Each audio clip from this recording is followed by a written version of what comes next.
hydrogen makes sense in certain markets. When you talk about the introduction of hydrogen, and you think about public policy landscape and the general zeitgeist, the sea of public opinion, and how those things shift, you can get a good idea that we're at a low point now, just based on what we're seeing. I would expect that this low point might last another year, year and a half, and then we'll see things really begin to swing back the other way.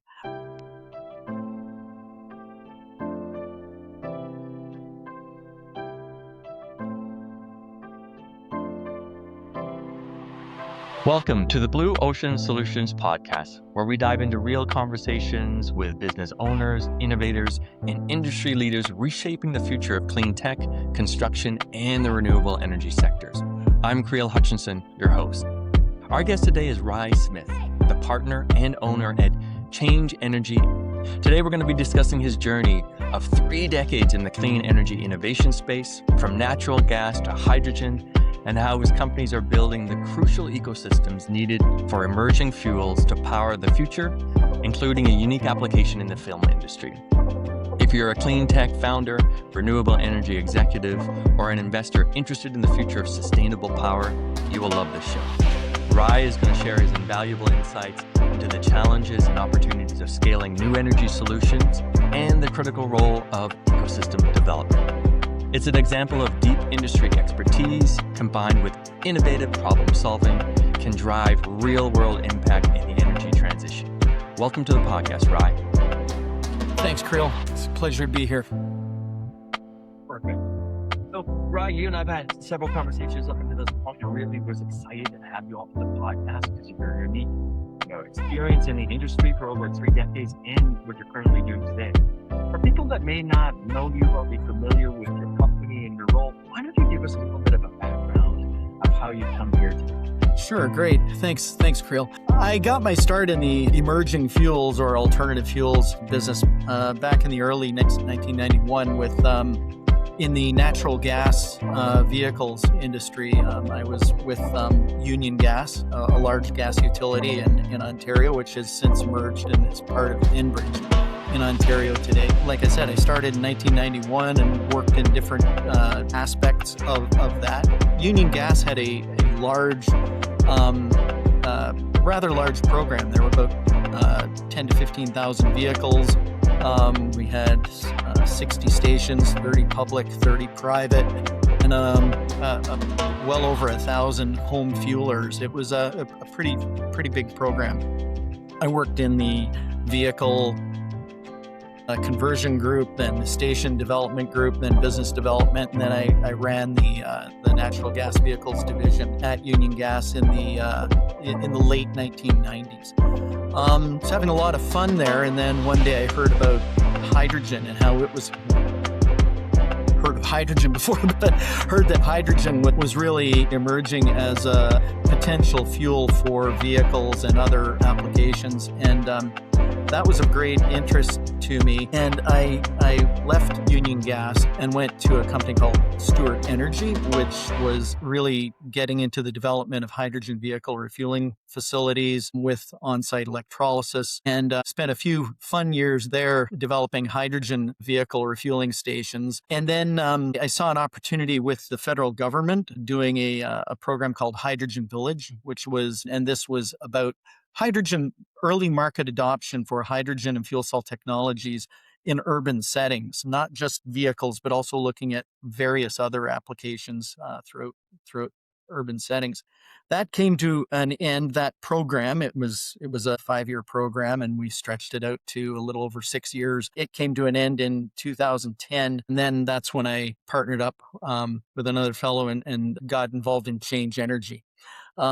Change Energy was, we started off doing a lot of work on natural gas vehicle station development as well. Then we branched into virtual pipelines. So using that same kind of infrastructure used for vehicle fueling for transporting large volumes of high pressure natural gas to industrial facilities, and sort of getting into that whole supply chain piece. And then hydrogen really began to come back in late 2016, 2017. hydrogen has been taking more and more of our work. We still do work in natural gas, but we've been doing a lot of work on hydrogen um, since that time, and I would say probably 90%, 80 or 90% of our work is on hydrogen applications as opposed to other low carbon fuels. One of the things I really enjoyed when we initially spoke was with your experience, you've kind of ridden these different waves or trends within the energy sector, and you've seen what's been like hot and where the energy, where the probably capital and incentives were all moving. When we first spoke, it reminded me when I was growing up, so in the 90s of wanting to have a propane car, right? Because I was just like, oh, this is so cool. We can get away from gas, we can have propane. And I was kind of sold on that idea. And you speak about that like that's the early days. And then we've gone to hydrogen, then natural gas, and now we're kind of back to hydrogen. So, can you speak a little bit of those trends in the industry that you've seen over time and then where you see ourselves at currently today? Yeah, well, that's a really good point, Creel. The evolution of alternative fuels is an interesting study. I'd love to write a book about it at one point, but I mean, because when I started in natural gas vehicles back in 1991, we were right on the heels of, as you mentioned, propane. Propane was pretty popular. It was kind of hit a peak. Natural gas wasn't anything that was actually brand new back then. Natural gas had been popular as a vehicle fuel in Italy, in particular, and in New Zealand. And so there had been a lot of technology development already that we were piggybacking off of. Propane was out there as a lower emission fuel, as well as one that was cheap. But I got into the natural gas business, and it really rode quite a high wave through the 90s. It made a lot of inroads into a lot of different markets. In the early 90s, we were genuinely focused on light duty vehicles. By the end of the 90s, we were much more focused on heavier duty vehicles and commercial fleets.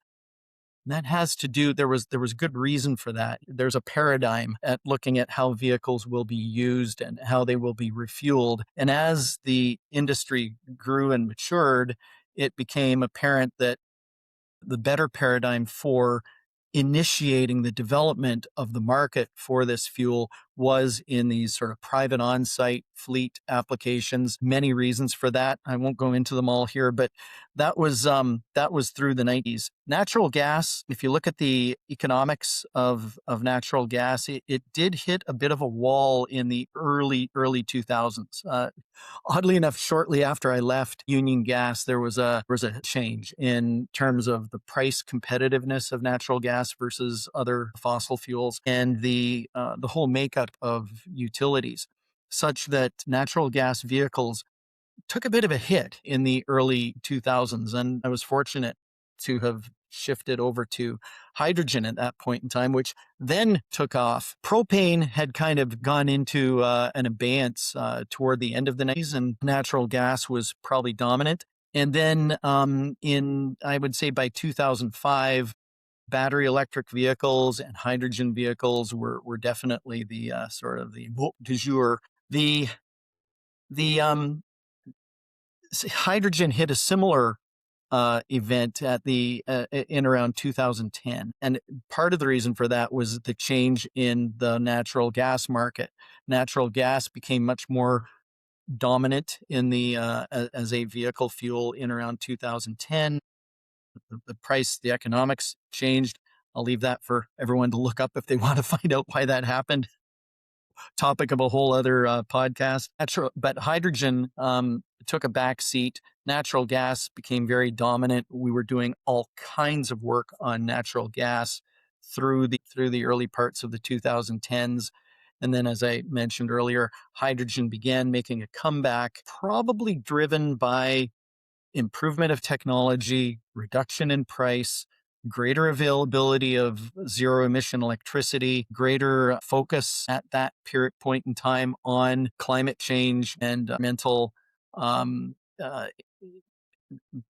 environmental motivations. So hydrogen really began to come back on the scene. So we have been riding these waves, and it's very interesting to see how that affects availability of resources, availability of equipment, cost of equipment, availability of government funding. All these things shift along with those waves.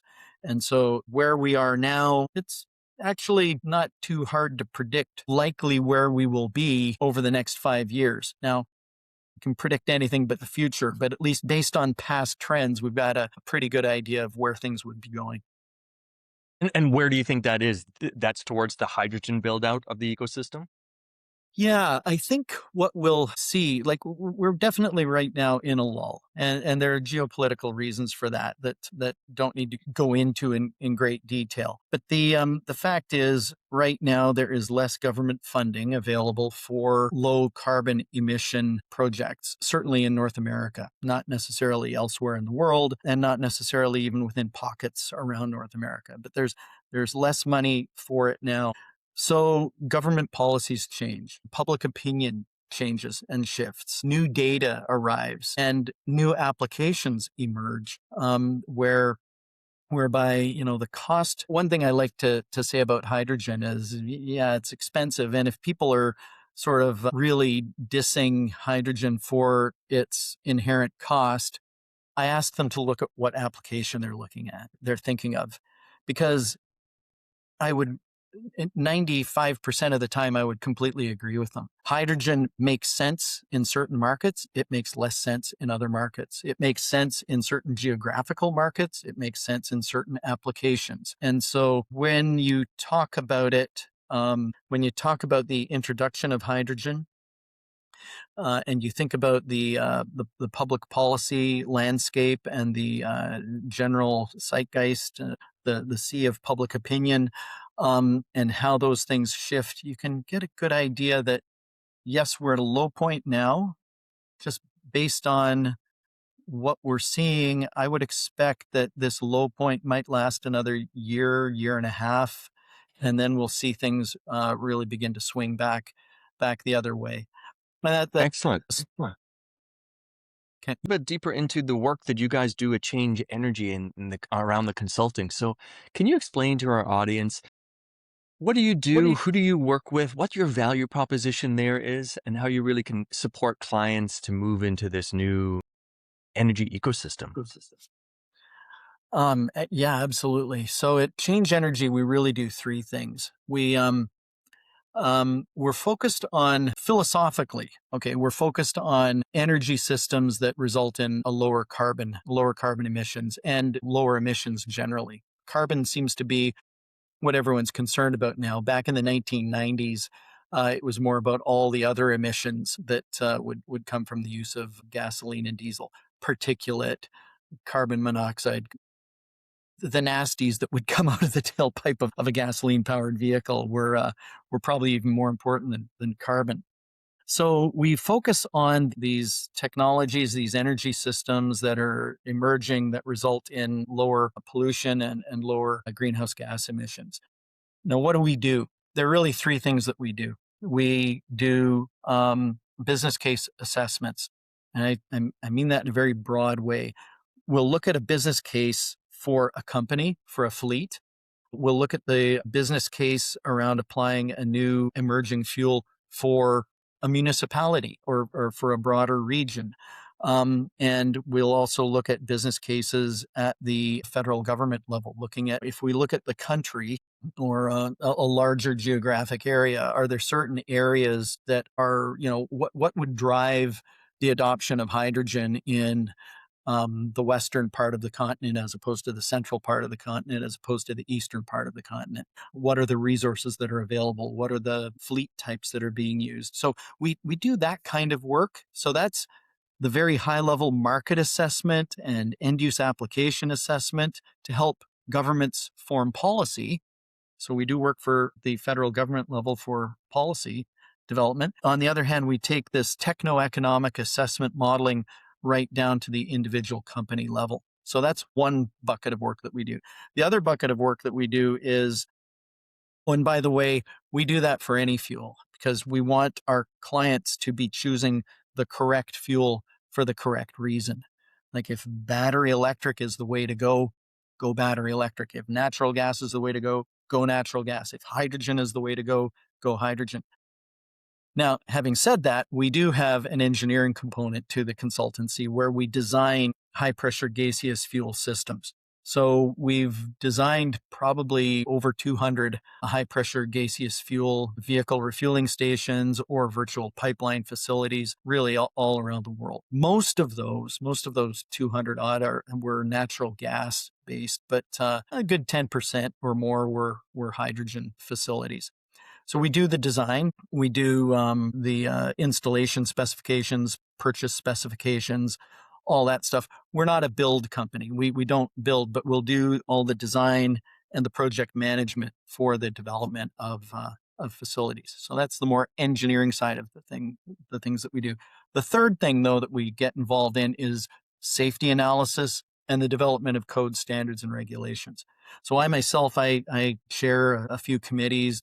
CSA. I sit on a number of other committees. I'm involved in the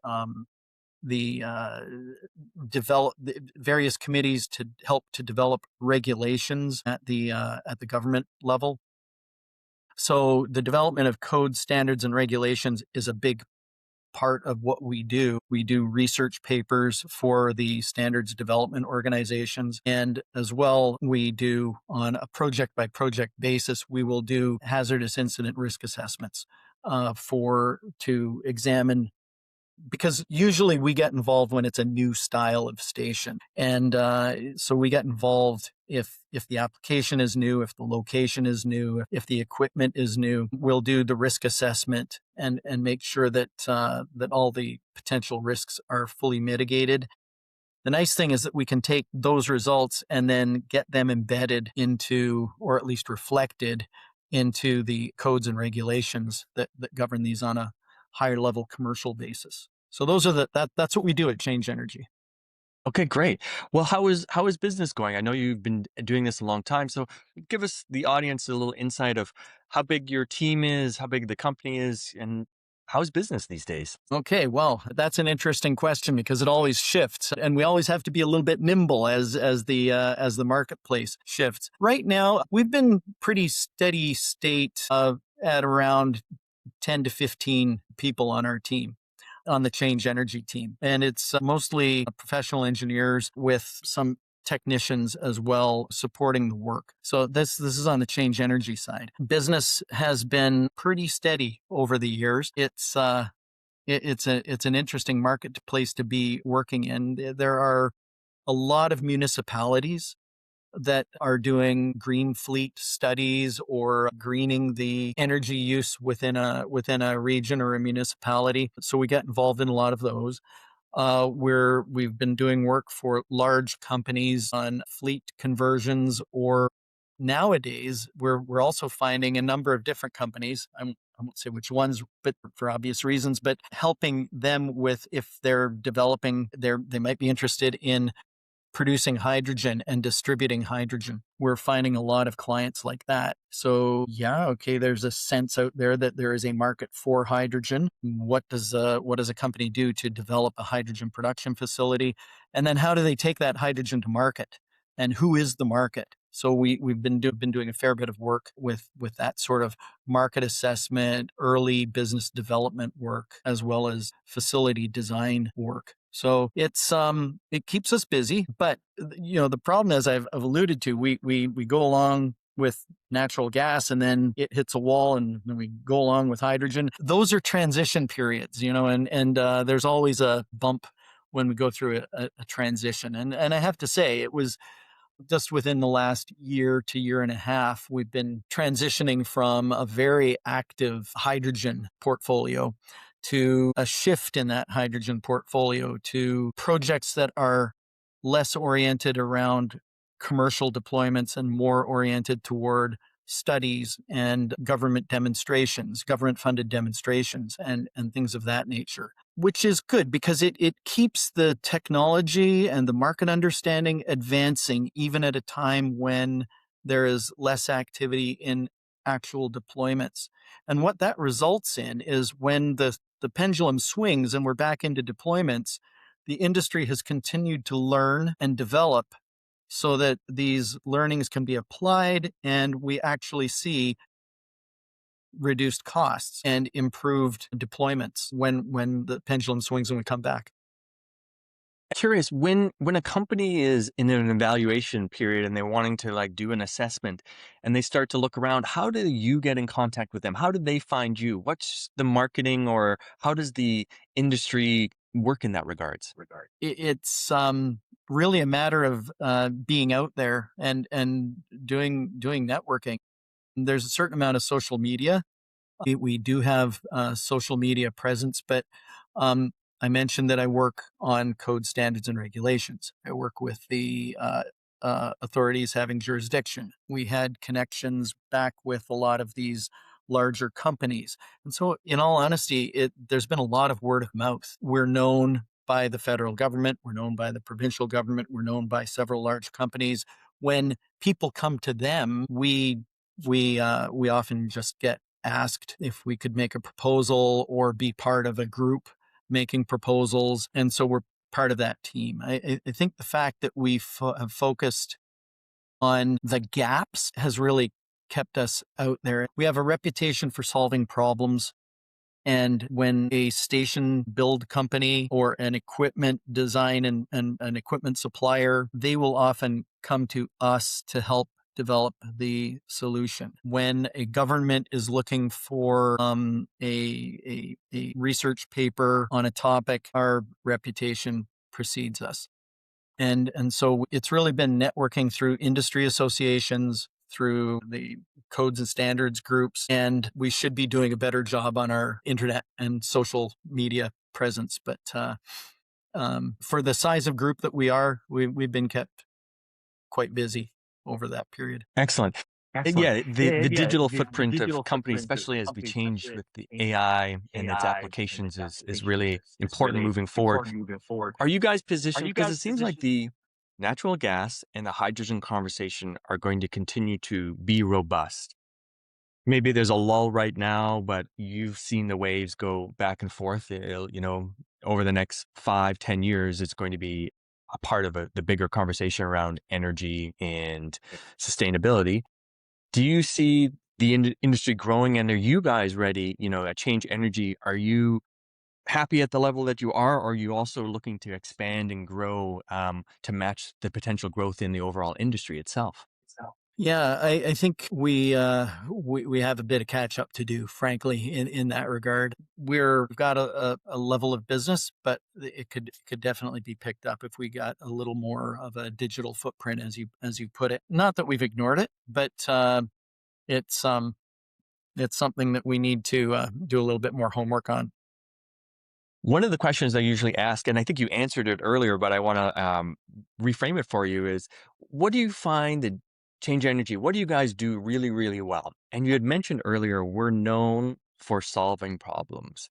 Is that where you feel your real strength is in your ability to really bring forth solutions into complicated scenarios for clients and for example, government policy? I'd have to say yes, absolutely. And I can break that down into the various buckets of work that I was referring to earlier. For instance, on the techno-economic assessment modeling side of things, we've done very complicated models of entire regions that can then be applied to specific end-use cases, but figuring out the entire supply chain. Why didn't propane fully take off? What held natural gas back? What was, what are the issues faced by the hydrogen industry to getting market acceptance and understanding what are the barriers and how to break them down. Really, lately, we were very focused on the natural gas distribution piece, but natural gas had a distribution network in place. Propane had a distribution network in place. Gasoline and diesel had distribution networks in place.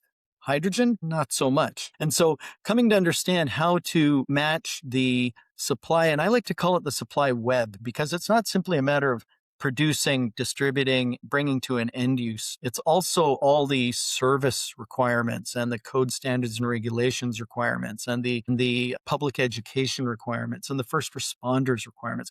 All these things have to be brought into, and so that's an area where we're beginning to get more and more traction in the marketplace for really examining those types of problems and solving those types of problems. So that's on that business development piece.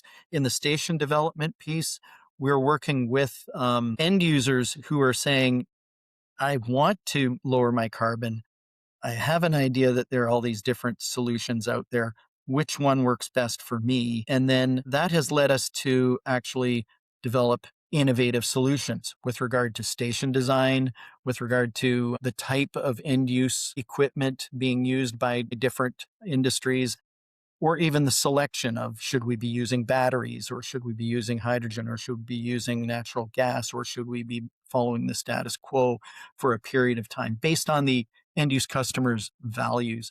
So that's an area that we've really delved into. On the code standards and regulation side, we've been working with predominantly the CSA, the Canadian Standards Association, on taking a step back and saying, okay, if we start having more fuels available at stations, what is that going to look like? And how does that impact the suite of codes and standards that are currently out there? What is potentially missing and how can we get ahead of the curve? Rail fueling with natural gas or with hydrogen. What's in place? Are we ready from a codes and standards perspective for that? And so getting to work on some research projects and even developing seed documents is a big thing that we've been doing. Yeah, you have a very wide range of offerings and places that you guys really excel, which is great to hear. At the beginning of the podcast, we mentioned the ownership and partnership that you have with Hone. Do you want to explain a little bit about what that is for our audience? Take 1 or 2 minutes to kind of share that offering. Absolutely. So as I've mentioned, Change Energy has been a pure play consultancy. Like we don't build stuff, we design stuff and we project manage stuff. And over the years, we've seen a number of opportunities where, or at least we've spoken to a client and there's an opportunity there, but there hasn't been anybody to actually implement the solution that we've come up with. And so in the case of Hone, that's the first time, and it started about 5 years ago. It's the first time we've actually gone into an operations mode. And what is Hone? Hone is really an expression of that entire supply chain that I was talking about earlier. The end use application that we were responding to was portable power production, and the client wanted zero emission portable power. And the first use case, the client in question was the motion picture industry.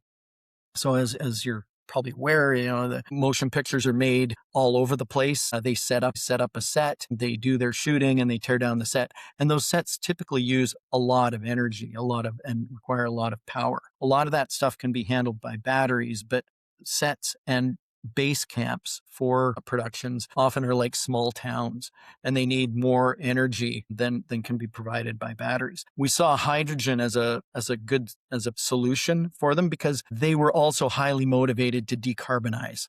So when we looked at the supply chain and looked at the equipment that was out there, we realized that the energy could be provided, zero emission energy could be provided with hydrogen as the fuel at quite a reasonable cost compared to what they were already doing with diesel. So there was a desire by them to displace diesel. There was and to reduce CO2 emissions. And when we did the math for the supply chain, when we examined what the supply chain was and all the pieces of it, it was an ideal initial use case. The consumption of fuel was right up there with a small transit company, a small bus municipal transit company. The CO2 emissions were significant, and it represented a really good initial use case for hydrogen. And so we started this. We worked with some suppliers to develop an appropriately sized hydrogen fueled generator, and that generator's up in the 150 kilowatt output level, so bigger than battery systems tend to be. And the fueling system had to be continuous. It had to be 24/7, 365. When you go to the major film production centers, that's how they operate. On any given day in the city of Toronto, there's probably between 30 and 70 generators in the 150 kilowatt or larger size in being employed by the film industry. And there are other cities like that across North America. So we helped to develop the generator, and then we sourced hydrogen where low cost, low carbon hydrogen could be found. And then the real task now was to join those two things together, develop a very nimble hydrogen delivery system that was appropriate for a high degree of portability. They could move these things 2 or 3 times a day, and also have the footprint to be able to be deployed on a residential street or in a park or in a downtown core. And so that was what Hone was all about. And Hone has built up the end use equipment, the hydrogen supply equipment, the policies and processes, procedures, and certifications required to operate safely and within the scope of the code standards and regulations and within this application. Now, the motion picture industry was a first use case for this kind of application. It also works well for remote communities, for disaster relief, for construction applications. There's quite a large market that could grow out of this. And that establishes it establishes the ecosystem that then other applications can build on. It will result in a net reduction in the cost of the deployment of hydrogen vehicle refueling infrastructure, for instance. Yeah, such a great application, and obviously so well served inside the film industry. As we move towards the finish line of this podcast and the conversation, I want to ask you, what are your strategic priorities, let's say in the next 6 to 12 months, as you guys continue to move forward in your business and also, adapt to the economy, the energy conversation, and to clients' needs? Well, yeah. When I sit back and I think about what worries me or what keeps me up at night about the development of the hydrogen ecosystem, and the priorities, the strategic priorities arising from that, I look at the availability of hydrogen is one significant one. There are places across North America where hydrogen is produced. Is it being produced by a low carbon methodology? How much is being produced? Is the market already, is the offtake for the existing production already fully accounted for? So developing hydrogen production capacity in step with the development of the hydrogen consumption capacity and keeping that in balance so that everybody is working in an economically effective manner. So hydrogen supply is one of them. The other one is human, I hate the term, but human resources, like qualified personnel to operate in the system. It's hard to get people to go get these qualifications if there's no work for it. But on the other hand, we can't get the work we can't get the business unless we have the qualified people. So there's a balance there that needs to be managed. And the third one, quite frankly, is the availability of capital. Market trends, and those market trends, we've talked about them already in the discussion now. And if the market begins to fall off, then the availability of capital to develop new solutions and to develop infrastructure and to develop new markets, it falls off too. One of the things that we have a really difficult time with as a startup, when I think of Hone, I'm thinking of Hone as a startup, but we have a lot of colleagues out there who have other technologies utilizing hydrogen, internal combustion engines, hydrogen fuel cells for trucks, for generators, for any number of end uses. We're all relatively small, and it's difficult to attract capital to a relatively small investment level. So we're looking at needing capital in the $1 million to $20 million level. And that is not easy money to find. If you're building a major infrastructure piece, deploying $150 million, say, There are venture capital, federal government capital pools that service those larger infrastructure pieces. And then there are other mechanisms for amounts lower than $1 million. But there's a real gap in and it's ironic because the infrastructure development people, where hundreds of millions of dollars are being spent, well, they need a market for the hydrogen they're producing. But without companies like Hone, and I could name several others, there's no market for that hydrogen to go to. It's the old saying, it's a nickel holding up a $20 bill. A small investment in these end-use applications and the development of the hydrogen ecosystem would then create the market for that gas that's being produced by those large capital investments. It's just it's a nature of the market issue that we're struggling to get around. So Yeah, we live in very interesting times where we have a lot of very impactful technologies and applications that should be all being utilized and being pushed out there, but there's this cat and mouse dance with capital to where things get funded, why they get funded, are they the best solution? So, we're all part of that inside the renewable energy sector of watching these trends. Rye, I've really enjoyed the conversation. I want to make sure people are able to get a hold of you if they will have some follow-up questions or want to get involved with some of your consulting services or want to know more about Hone. Why don't you share with our audience places that they can follow you? Well, I am on LinkedIn, Rymal Smith, RYMAL Smith. So I have my own LinkedIn site. Then Change Energy and Hone both have LinkedIn sites. It's HONE, as in sharpening a knife. But it's Hone Inc. because there were other companies that had kind of utilized that name. And does it have a website? Yes, it does, and I believe it is Hone Inc. Okay, great. CA. For our audience, I'll make sure to put all of those links inside the show notes so you can check it out down below. That will be no problem for both Change Energy and the consulting side, and also for Hone, the mobile application on the hydrogen generators. Any final words, Rye, before we leave you today? Just thank you very much. We're out there, doing the right thing. I believe there are a lot of reasons why these energy technologies should be developed and should be advanced. I really appreciate the opportunity to have this conversation with you, Kreel. The technologies are continuing to get better, and they are continuing to drop in price, and we're continuing to find the right pathways to market.